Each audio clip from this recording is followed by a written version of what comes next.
জিলহজ মাসের চাঁদ দেখার পর গরুর মাংস বা মুরগি খাওয়া যাবে না, এটা কি সত্য কথা? কোরবানি দেওয়ার পর গোশত ৩ ভাগ না করে পুরোটা নিজে খেলেও কি কোরবানি হবে? কোরবানির গোশত কতদিনের মধ্যে খাওয়া উচিত? সারা বছর কোরবানির গোশত ফ্রিজে রেখে খাওয়া উচিত কি?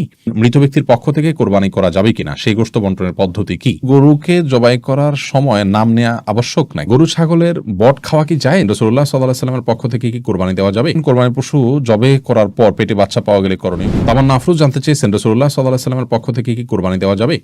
রাসূলুল্লাহ সাল্লাল্লাহু আলাইহি ওয়াসাল্লামের পক্ষ থেকে কোরবানি দেওয়া যাবে, যেমনটি আলী রাদিয়াল্লাহু তাআলা আনহু দিতেন। বাইহাকী সহ বিভিন্ন হাদিসের কিতাবে বর্ণিত হয়েছে যে নবী করিম সাল্লাল্লাহু আলাইহি ওয়াসাল্লামের ওফাতের পরে তিনি কোরবানি দিতেন এবং তিনি বলেছেন যে নবী সাল্লাল্লাহু আলাইহি ওয়াসাল্লাম আমাকে ওসিয়ত করেছেন, অতএব তার পক্ষ থেকে কোরবানি দেওয়া যাবে। সাইদুল ইসলাম জানতে চেয়েছেন, আকিকার পশু জবেহ না করে মূল্য একজনকে দিলে কি হবে? না, আকিকার পশু, কোরবানি পশু এগুলো জবেহ ছাড়া মূল্য পরিশোধ করলে হবে না, কারণ এখানে জবেহ করাটা উদ্দেশ্য এবং এটাই মূল। অতএব যদি নগদ অর্থ দিলে হতো তাহলে সেক্ষেত্রে পশু কোরবানি বা পশু জবের কথা বলা হতো না। শরীয়ত যেটাকে যেভাবে করতে বলেছে সেটাকে সেভাবে করার মধ্যেই কল্যাণ রয়েছে।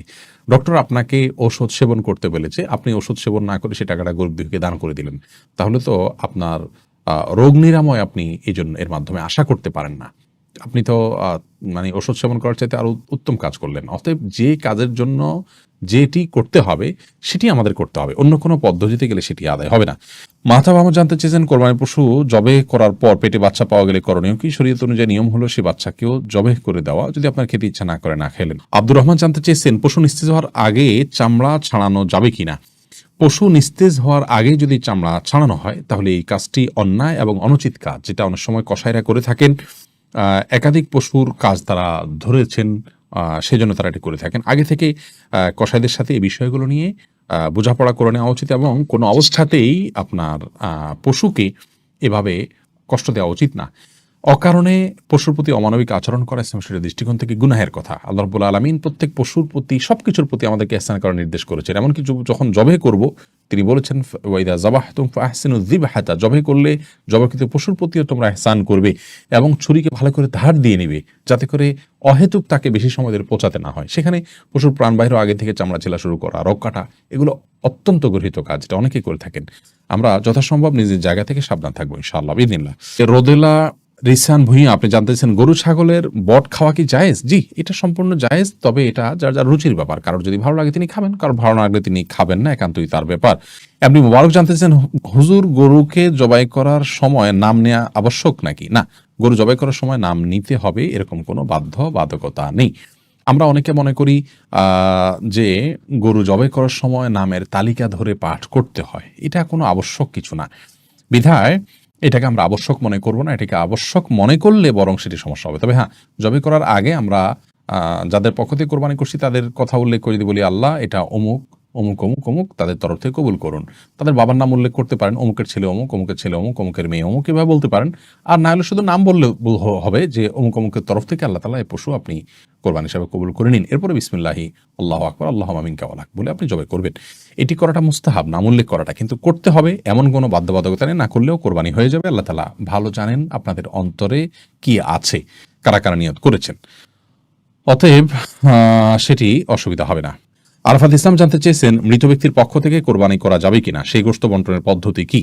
মৃত ব্যক্তির পক্ষ থেকে কোরবানি করা যাবে, যিনি কোরবানি করবেন তিনি তার নিজের গোশত যেভাবে ব্যবহার করেন এটাকে ঠিক একই ব্যবহার করবেন। আব্দুল নূর জানতে চেয়েছেন, কোরবানি পশুর গলায় মালা পরানো সম্পর্কে বলবেন।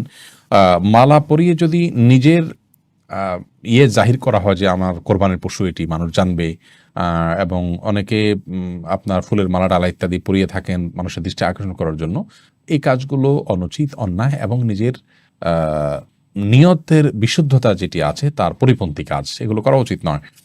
আর যদি নিছক গরুকে আপনার মায়া করে বা আপনার স্নেহ করে মালা পরানো হয় সেটি ভিন্ন বিষয়, কিন্তু সচরাচর আমাদের সমাজে যে মালা টালা পরানো হয় এগুলো এক ধরনের আপনার কি বলা যায় লৌকিকতা, এটা এক ধরনের প্রদর্শন ইচ্ছা থেকে হয়ে থাকে।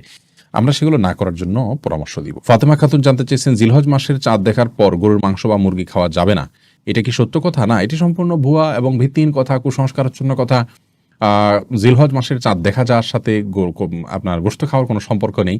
কেউ যদি মনে করেন যে আমি কোরবানি গোশতর আগে আর গোশত খাবো না, তাতে করে কোরবানি গোশতের প্রতি আমার আকর্ষণ তৈরি হবে, আল্লাহ রাব্বুল আলামিনের মেহমানদারি সেটাকে আমি খুব আগ্রহ ভরে অ্যাকসেপ্ট করব, সেটি তার ব্যাপার। কিন্তু জিলহজ মাসের চাঁদ দেখা গেলে আর মানে কোনো গোশত খাওয়া যাবে না, এটি সম্পূর্ণ ভিত্তিহীন কথা। এরপরে সাদিয়া আক্তার প্রিয়া জানতে চেয়েছেন কোরবানির গোশত কতদিনের মধ্যে খাওয়া উচিত? সারা বছর কোরবানির গোশত ফ্রিজে রেখে খাওয়া উচিত কি? বল সাদিয়া, কোরবানির গোশত ফ্রিজে রেখে আপনার খেতে হবে এমন কোনো বাধ্যবাধকতাতে নেই। আমরা এটা কিছুদিন খেলাম, এটা দিয়ে আমাদের 6 মাসের গোশত কেনার কাজ সারলাম, এমনটি করাটা জাস্ট মানে কোরবানির সাথে যায় না, অনুচিত এটুকু বলতে পারি। কিন্তু এরকম কোনো সীমানা বলে দেয়নি শরীয়ত যে এর বেশি রাখা যাবে না। কেউ যদি 6 মাস 8 মাস রেখেও খায়, তার কোরবানি হয়ে যাবে ইনশাআল্লাহ বিইذনিল্লাহ। কিন্তু আহ, এটাকে দিয়ে আমার পরবর্তীতে গোশত কেনা থেকে আমি বেঁচে গেলাম, এটা দিয়ে সারলাম, এই মানসিকতা রেখে অনেকে কোরবানি দেন, সেটা উচিত না। বাট আপনি চাইলে যে কোনো সময় পর্যন্ত রেখে এটি খেতে পারেন। জামিল আহমদ মাহদি আপনি জানতে চেয়েছেন কোরবানি দেওয়ার পর গোশত 3 ভাগ না করে পুরোটা নিজে খেলেও কি কোরবানি হবে? কোরবানি গোশত কি 3 ভাগ করে 1 ভাগ গরিবদের দেওয়া জরুরি, নাকি পুরোটা নিজেরাও খাওয়া যাবে? জামিল মাহদি, কোরবানির গোশতের 3 ভাগ করা এটা আবশ্যক নয়, মুস্তাহাব। আল্লাহ রাব্বুল আলামিন কোরআন কারীমে যেহেতু 3টা শ্রেণীর কথা বলেছেন, ফাকুলু মিনহা ওয়া আত'আমুল কানিআ ওয়াল মু'তাররা, অন্য আয়াতে আল্লাহ বলেছেন ফাকুলু মিনহা ওয়া আত'আমুল বাঈসাল ফাকির। তো এই নির্দেশনাগুলো থেকে বোঝা যায় যে আল্লাহ রাব্বুল আলামিন 3টা শ্রেণীতে আমাদেরকে আপনার কোরবানি গোশতকে বন্টন করার জন্য নির্দেশনা দিয়েছেন, কিন্তু এটি কোনো আবশ্যিক নির্দেশ নয়। যার কারণে কেউ যদি এটাতে একটু হেরফের করেন, যেমন নিজে একটু বেশি রাখলেন, গরিবকে একটু কম দিলেন, অথবা গরিবকে একটু বেশি দিলেন, নিজে কম রাখলেন, অথবা সবগুলো গরিবকে দিয়ে দিলেন বা প্রতিবেশীকে দিয়ে দিলেন, তাতে কোরবানি হয়ে যাবে। একটু হেরফের করলেও কোরবানি হয়ে যাবে।